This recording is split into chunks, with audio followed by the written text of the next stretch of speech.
तीन दामाद की सास पार्ट 2। अब तक आपने सुना कि कावेरी जी अपनी तीनों बेटियों ईशा, मोहिनी और सुहाना की शादी 3 घर जमाई लड़कों के साथ करवा देती है। उन्हें लगता है कि ये लड़के शायद घर का कामकाज संभालेंगे, लेकिन उनके तीनों घर जमाई बहुत आलसी थे। वो नौकरी भी नहीं करते थे और बाहर का काम भी नहीं। कावेरी जी ने अपनी बेटियों से कहा कि वो प्रेगनेंसी का बहाना बनाकर अपने पतियों को सबक सिखाए। अब सुनिए आगे।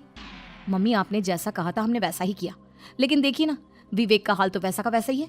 घर में ना सुबह का नाश्ता बनता है और ना खाना। नौकरी पर जाने की बात करूं तो खाने को दौड़ते हैं मुझे। हाँ मम्मी, मैंने भी सुमित को कितनी बार कहा कि अगर नौकरी नहीं करनी तो कोई छोटी सी दुकान ही खोल लो। घर का खर्चा कैसे चलेगा? देखो दोपहर के 12 बजने आए और जनाब अभी तक सो रहे हैं। हाँ मम्मी, ईशा और सुहाना ठीक कहती हैं। अविनाश का भी यही हाल है। जब मैंने अपनी प्रेगनेंसी के बारे में कहा तो मुझसे कहने लगा, अरे दूसरी लड़कियां तो 9-9 महीने तक नौकरी करती है, बस डिलीवरी के टाइम छुट्टी लेती है। मोहिनी, तुम भी नौकरी करो। अब मुझे कहाँ नौकरी मिलेगी? मम्मी बताओ अब मैं क्या करूँ? हे भगवान, क्या सोचकर घर जमाई दामाद लाई थी मैं कि मेरी बेटियां मेरे पास रहेंगी और खुश रहेंगी, लेकिन इन आलसी दामादों ने तो हमारी जिंदगी को भी प्रॉब्लम में डाल दिया है। मैं तो कहती हूँ मम्मी, हम लोग वापस अपनी जॉब पर जाना शुरू कर देते हैं। बता देते हैं इन लोगों को कि हमने प्रेगनेंसी का बहाना किया है। नहीं नहीं बेटा, ऐसी गलती भी मत करना। अगर तुमने ऐसा किया तो इन तीनों की आदत और खराब हो जाएगी। अरे आज नहीं तो कल कभी तो तुम प्रेग्नेंट होगी, तब वापस यही प्रॉब्लम आएगी। तब क्या करोगी तुम तीनों? हाँ मम्मी, आपकी बात तो बिल्कुल सही है। इन लोगों को तो सुधारना ही पड़ेगा।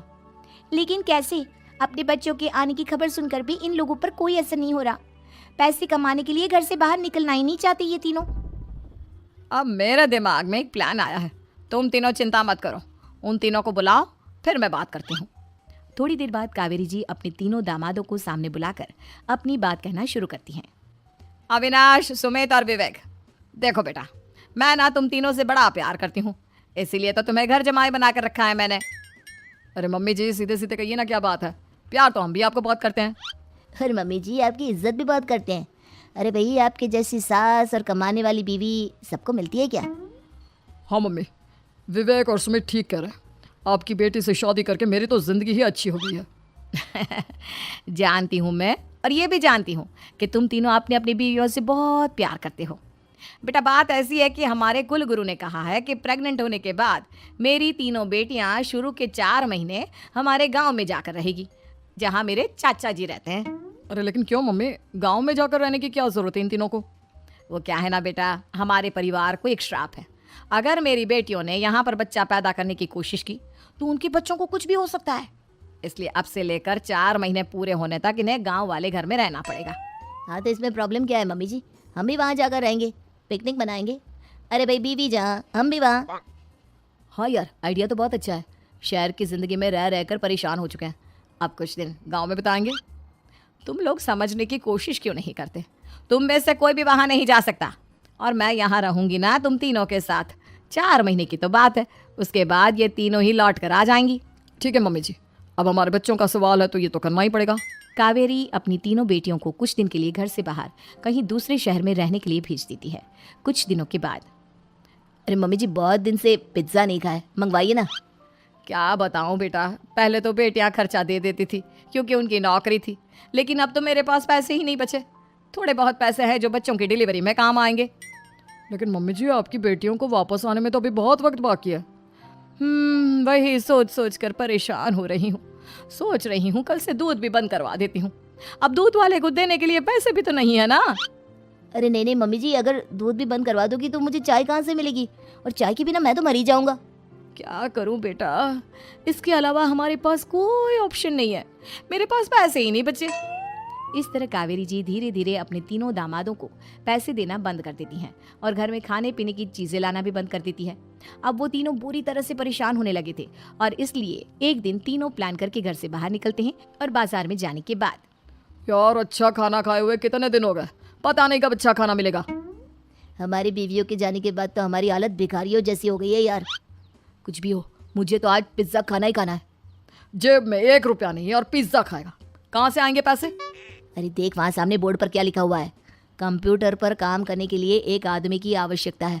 भाई मैं तो जा रहा हूँ, काम करूँगा और शाम तक पैसे लाकर आराम से पिज्ज़ा खाऊंगा। जा जा, तुझे कोई काम नहीं देने वाला, हम तो घर जा रहे हैं। चल भाई सुमित। सुमित और अविनाश वहाँ से चले जाते हैं और विवेक उस कंप्यूटर शॉप पर सारा दिन काम करके 5,000 रुपये कमा कर घर लौट कर आता है और अपने खाने के लिए अच्छी अच्छी चीज़ें भी लेकर आता है।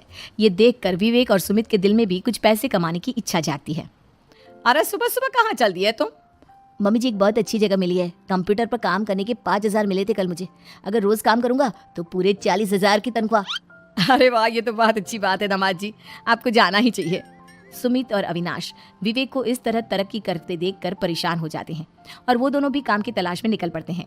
धीरे धीरे उन दोनों को भी काम मिल जाता है। अब कावेरी के तीनों दामाद छोटी मोटी नौकरी करके अच्छा पैसा कमाने लगे थे। एक दिन कावेरी उन्हें अपने पास बुलाती है। अरे वाह, विवेक 40,000 कमा लेता है, अविनाश 60,000 और सुमित तुम भी 40,000 के आसपास कमा ही लेते हो। कुल मिलाकर तुम अच्छे खासे पैसे कमा रहे हो बेटा। हाँ मम्मी जी, बहुत मजा आता है जब महीने के एंड में मोटी रकम हाथ में आती है। पूछिए मत मम्मी जी, घर में रहकर रोटी बना बना कर और तो जैसा महसूस होने लगा था मुझे तो। हाँ बेटा, तुम तीनों की बात तो बिल्कुल ठीक है। और जानते हो, अब तुम तीनों की पत्नियां भी वापस लौट कर आने वाली है। लेकिन मम्मी जी अभी तो उन्हें गए सिर्फ 2 महीने हुए हैं। आपने तो कहा था वो 4 महीने के बाद लौट कर आएंगी। ऐसा कुछ नहीं है बेटा, मैं सिर्फ तुम तीनों को सबक सिखाना चाहती थी कि आदमी घर में बैठकर बीवी की कमाई खाता हुआ अच्छा नहीं लगता। इस दुनिया में हर इंसान को मेहनत करनी चाहिए, काम करना चाहिए, चाहे वो औरत हो या आदमी, ताकि अपने परिवार को संभाल सके। कावेरी की बात सुनकर उन तीनों को अपनी गलती का एहसास होता है और कावेरी उन्हें सच बता देती है कि ईशा, सुहाना और मोहिनी शहर में ही कहीं दूसरी जगह रह रहे थे।